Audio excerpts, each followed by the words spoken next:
The most amazing food, and it's all free, a man said ecstatically. Just one more bite, please. A woman's voice in the background, sounding weak and addicted. Then an ancient voice whispered underneath, eat, be filled. What if you found a restaurant where every meal was free?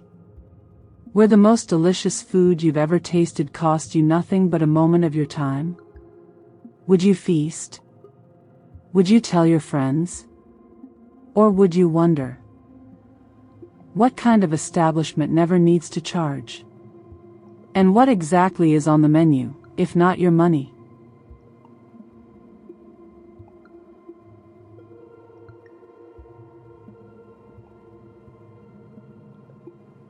This is not a story about charity. This is a story about the oldest transaction in the world. A tale of a hunger so ancient, it learned to cook for its prey. And a man who discovered that the most expensive meal is the one that costs you nothing. In the sprawling, hardscrabble city of Abidjan, a young man named Bakari was fighting a losing battle. He was a brilliant cook, but his small food stall, Bakari's Pot, was drowning in debt. His landlord was threatening eviction. His suppliers had cut him off. The dream of sharing his grandmother's recipes with the world was turning to ash in his mouth. His flaw was a prideful desperation. He refused to go back to his village of failure. He would rather starve in the city than return home defeated. His older sister, Abina, who worked as a cleaner, begged him. Bakari, come home. The village is waiting. There is no shame in a fresh start. But Bakari shook his head, his eyes burning with stubborn ambition. No, sister. I will make it here. I will. One rainy night, as he wandered the alleys, penniless and hungry, he saw a soft, warm glow. A restaurant he had never noticed before. It was called Le Ventre Plein. The full belly. A simple sign hung in the window, no money. Only hunger. Skeptical but drawn by the incredible aromas wafting out, roasted plantains, rich peanut stew, spices he couldn't name, he stepped inside. It was beautiful. Warm wood, soft lighting. Every table was full. The patrons were a mix of the city's poor and a few well-dressed, hollow-eyed individuals. They all ate with a single-minded, ravenous intensity. The hostess, a stunning woman with impossibly smooth skin and eyes the color of dark honey, greeted him. Her name was Ifia. Sit, she said, her voice like warm oil. Eat. There is no bill. Bakari, his stomach gnawing at his ribs, sat. The meal she brought him was transcendent. It was his grandmother's stew, but perfected. It was the memory of every happy childhood meal, every celebration, all in one bowl. He wept as he ate. Afterwards, he felt more than full. He felt complete. Hopeful. Ifia approached.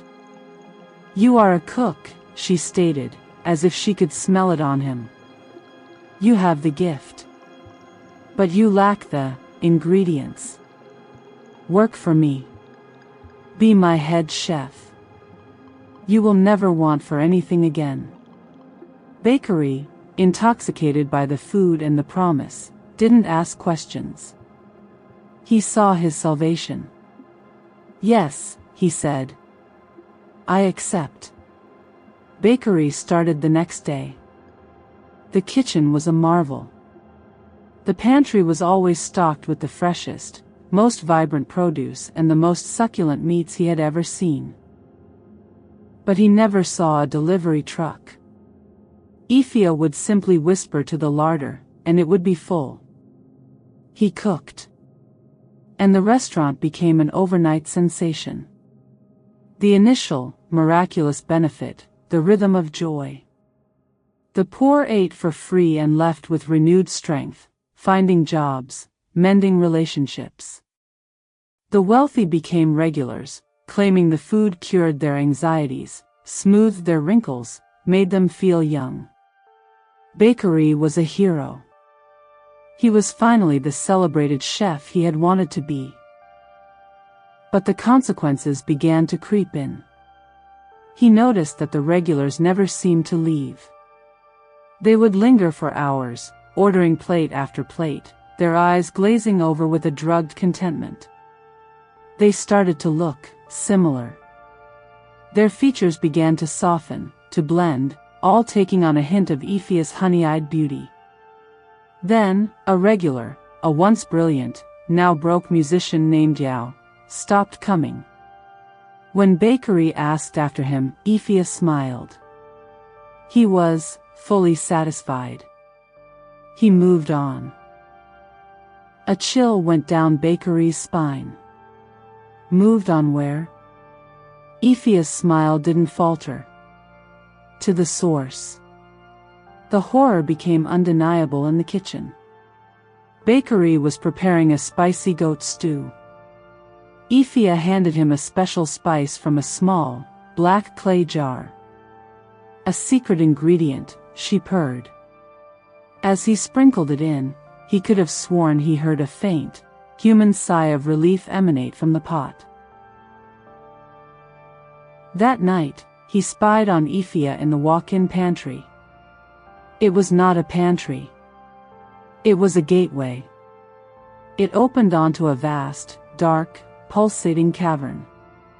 And hanging from sinewy, organic hooks were not sides of beef, but translucent, pod-like sacks. Inside each sack was a person, one of the fully satisfied regulars, in a state of blissful suspension, being slowly, gently dissolved into a shimmering, liquid essence that dripped into collecting vessels below. The food wasn't free. The customers were the ingredients. The restaurant was a farm. And Iphia was the farmer, cultivating her herd, fattening them up with their own memories and emotions, before harvesting them to feed the next wave of customers. The special spice? It was ground-up human soul. Bakari tried to quit. But the moment he spoke the words, a debilitating hunger gripped him. A hunger only food from Le Ventre Plein could satisfy. He was addicted.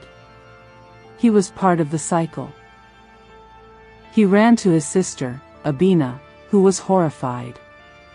She took him to their grandmother, Mama Kadi, the village wise woman who had come to the city looking for him. Mama Kadi took one look at Bakari, smelled the cloying, supernatural scent on his clothes, and her face fell.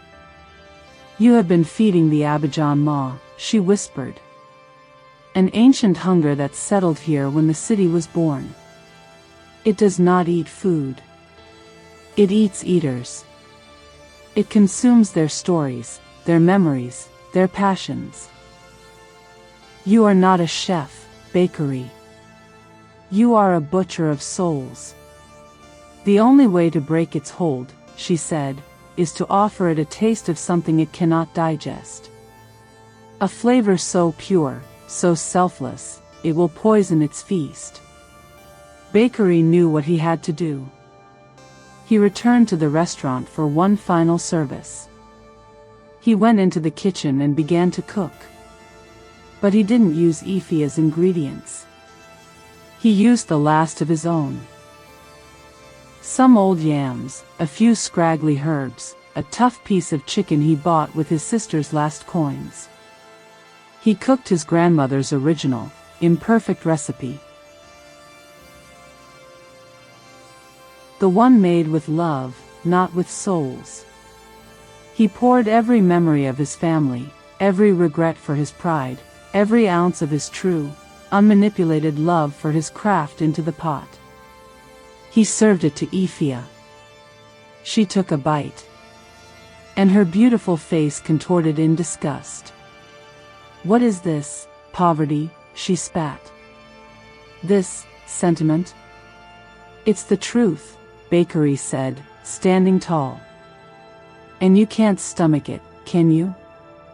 Ifia shrieked, her form flickering, revealing something vast, pale, and worm-like underneath. The restaurant walls trembled, the illusion of warmth and beauty shredding away to reveal the dark, organic cavern beneath. The addicted customers, suddenly cut off from the supernatural sustenance, writhed and screamed, their borrowed vitality evaporating.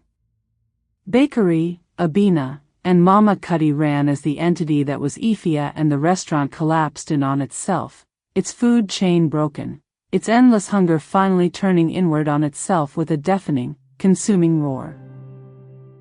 Bakari lost his famous restaurant. But he found his soul. He returned to his village and opened a small, honest eatery. He charged fair prices. The food was good. Not magical. Not perfect. But it was real. He never forgot the faces in the larder. The cost of a free meal. So the next time you are offered something for nothing, pause. Look at the fine print written not on paper, but on the air around you. Ask yourself, if I'm not paying with my money, what am I paying with?